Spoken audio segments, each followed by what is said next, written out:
आपका स्वागत है हमारे चैनल गुरुकुल क्लासेस में। और हमारे टेंसेस का सीरीज चल रहा है। तो आज हम जिस टेंस को करने जा रहे हैं, अपने लगभग हमने 7 टेंसेस कंप्लीट कर लिए। We have completed 7 tenses. The first one was simple present, second simple past, then simple future, then present continuous, past continuous and future continuous. Okay, then in our last video we have completed present perfect tense, and now we are going to start the 8th one, that is past perfect tense. 8th tense जो है हमारा है past perfect tense। ठीक है, तो अगर बात करें past perfect tense की, तो इसको हम किस सिचुएशन में यूज करते हैं। सबसे पहले मैं आपको ये बताऊंगा किस सिचुएशन में आप past perfect tense का यूज करोगे। तो an action which had been perfectly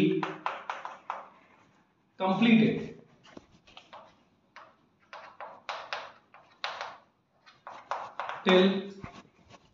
a particular time period about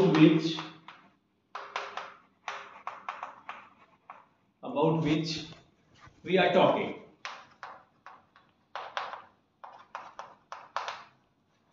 इसका मतलब ये होता है कि जिस टाइम पीरियड की हम बात कर रहे हैं उस टाइम पीरियड तक वो काम पूरी तरह से परफेक्टली कंप्लीट हो गया, वो आएगा कंप्लीट हो गया था। ठीक है, an action which had been perfectly completed till a particular time period about which we are talking. मतलब पास्ट के उस टाइम पीरियड के बारे में जिसके बारे में हम बात कर रहे हैं। ठीक है, जैसे मैं बोलूं ऐसा कि कल 2 बजे तक मैं अपना ट्यूशन खत्म कर चुका था। ठीक है, कर चुका था।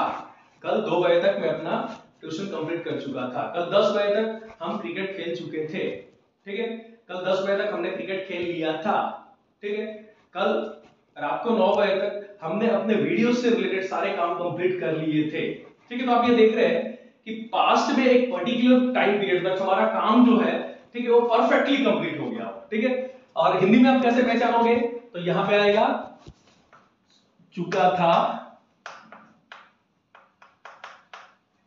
चुकी थी एंड चुके थे, या था, ये थी, ये थे।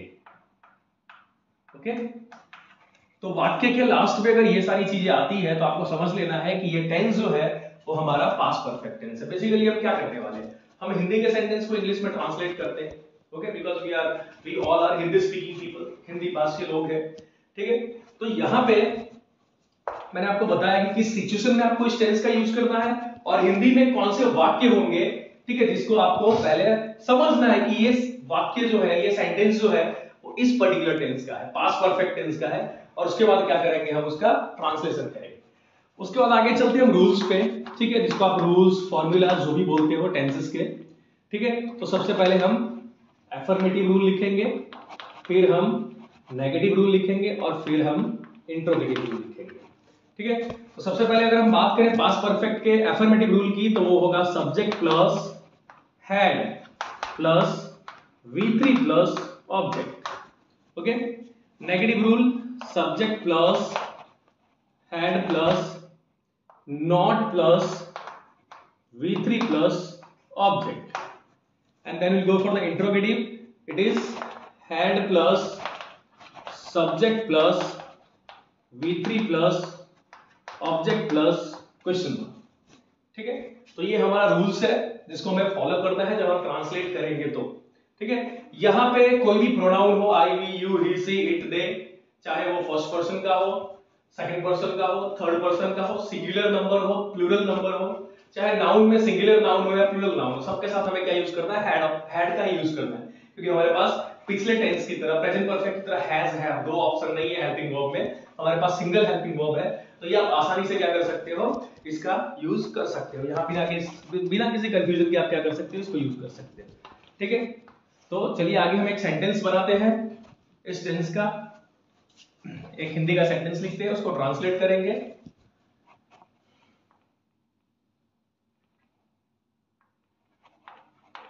उसने 9 बजे तक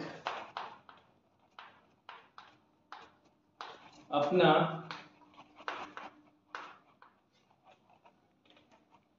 काम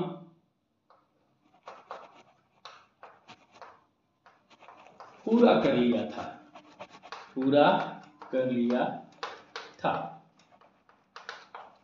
ठीक है, उसने 9 बजे तक अपना काम पूरा कर लिया था, हमारा सेंटेंस ये है।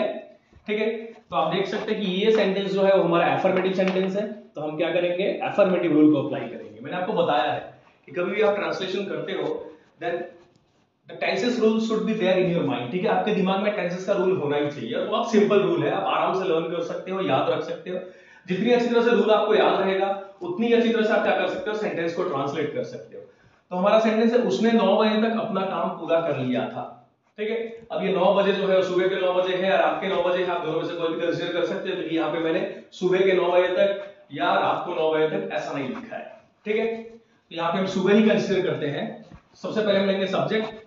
ठीक है, तो सी सब्जेक्ट के तौर पे हमने क्या कर लिया है, सी। ठीक है, सी हैड फिनिश्ड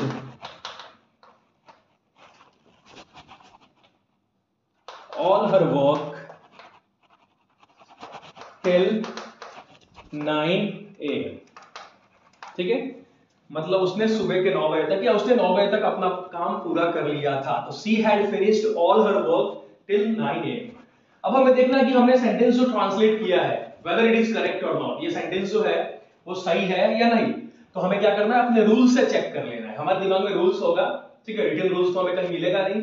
ठीक है, it must be there in our mind, हमारे दिमाग के अंदर वो होना चाहिए।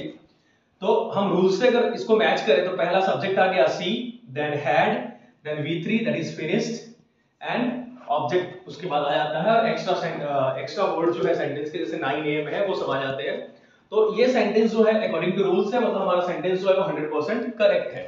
ठीक है, अब हम एक इसी सेंटेंस को क्या करेंगे, नेगेटिव में ट्रांसलेट करेंगे और इंट्रोगेटिव में ट्रांसलेट करेंगे। ठीक है, उसने 9 बजे तक अपना काम पूरा नहीं कर लिया था।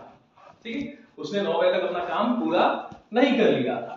ओके, तो इसको अगर हम ट्रांसलेट करते हैं, इसका ट्रांसलेशन इस तरह से होगा, she had not finished, she had not finished all her work till 9 AM, till 9 AM। ठीक है, तो ये आपका नेगेटिव सेंटेंस है जिसको हमने ट्रांसलेट किया है। तो फिर से एक बार रूल से मैच कर लेते हैं।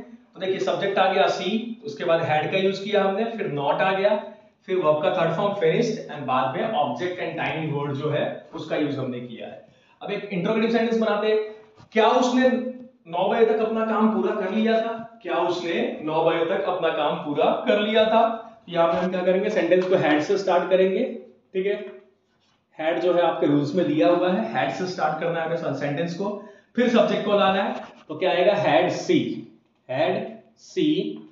Finished, had she finished her work till 9 AM। Okay, and don't forget to put question mark. Question mark डालना आपको नहीं भूलना है। ठीक है, तो आपने देखा कि 3 सेंटेंस को, एक सेंटेंस जो आपका एफर्मेटिव था, सकारात्मक था, दूसरा नेगेटिव था, नकारात्मक था, और तीसरा इंट्रोगेटिव था। ठीक है, प्रश्नवाचक था, प्रश्नार्थ था। तो उसको हमने क्या किया, तीनों सेंटेंस को हमने ट्रांसलेट किया है, and all these translations are done according to the rules. सारे जो ट्रांसलेशन है रूल्स के हिसाब से हुए हैं। तो हमारे ट्रांसलेशन में कोई दिक्कत नहीं है, हमारा सेंटेंस जो है वो 100% करेक्ट ट्रांसलेट हुआ है, क्योंकि हमने यहाँ पे रूल्स फॉलो किया है। और मैंने आपको हमेशा बोला है कि रूल्स आपके दिमाग में होने चाहिए। टेंसेस के रूल्स बहुत जरूरी है, क्योंकि जब भी आप सेंटेंस फ्रेमिंग करते हो तो आपके दिमाग में रूल्स रहने चाहिए। ओके, 2 चीजों की जरूरत होती है, आपको पता है। Basically if you want to do translation of any type of sentence, तो आपके दिमाग में वो वर्ड्स होने चाहिए, जो शब्द वहां पे यूज किए गए हैं वो होने चाहिए, और साथ में ग्रामर का करेक्ट नॉलेज होना चाहिए, जिससे आप क्या कर सको, उस सेंटेंस को प्रॉपर कंबाइन कर सको और एक प्रॉपर सेंटेंस फ्रेम कर सको जिसका मीनिंग एकदम करेक्ट आए। ओके, तो इस तरह से आपने देखा कि हमारा पास्ट परफेक्ट टेंस जो है वो आज खत्म होता है। मैंने आपको बताया कि हिंदी में कैसे पहचानोगे, किस सिचुएशन में आप उसका यूज करोगे। उसके बाद आपको मैंने रूल्स बताया, and according to rules translation किया। तो जब हमारा टेंसेस का सीरीज खत्म हो जाएगा तब हमारे 2 सारे वीडियोस जो होंगे वो पूरी की पूरी ट्रांसलेशन से रिलेटेड होंगे, और टेंसेस के जस्ट बाद हम मॉडल स्टार्ट करेंगे जिससे क्या हो सके कि किसी भी टाइप के सेंटेंस को हम ट्रांसलेट कर सके। ठीक है, ये तो चलिए बेसिकली ये सेंटेंस जो है वो टेंसेस से रिलेटेड है, लेकिन ऐसा सेंटेंस जो हम स्पेशल कंडीशन में यूज करते हैं, ठीक है, स्पेशल कंडीशन में यूज करते हैं, ठीक है, कमिटमेंट दिखाने के लिए यूज करते हैं, प्रॉमिस करने के लिए यूज करते हैं, ठीक है, तो इस तरह के सेंटेंस में हमें क्या करना पड़ेगा, हमारे पास मॉडल्स का नॉलेज होना चाहिए। ठीक है, मॉडल्स का नॉलेज होना चाहिए। टेंसेस के जस्ट बाद हम ये स्टार्ट करेंगे, और अगर आपने ये 2 टॉपिक कर लिया तो आप किसी भी तरह के सेंटेंस को आराम से इंग्लिश में ट्रांसलेट कर सकते हो। ठीक है, तो हमारा वीडियो बनाने का मेन पर्पस ये है कि आपको करेक्ट नॉलेज मिल सके ग्रामर का, ठीक है, आप करेक्ट ट्रांसलेशन कर सके और अपने इंग्लिश के नॉलेज को बढ़ा सके। तो इस तरह की वीडियोस को देखने के लिए हमारे चैनल गुरुकुल क्लासेस को सब्सक्राइब कीजिए, हमारे वीडियो को लाइक कीजिए, शेयर करेंगे आपका नॉलेज बढ़ेगा। Thank you.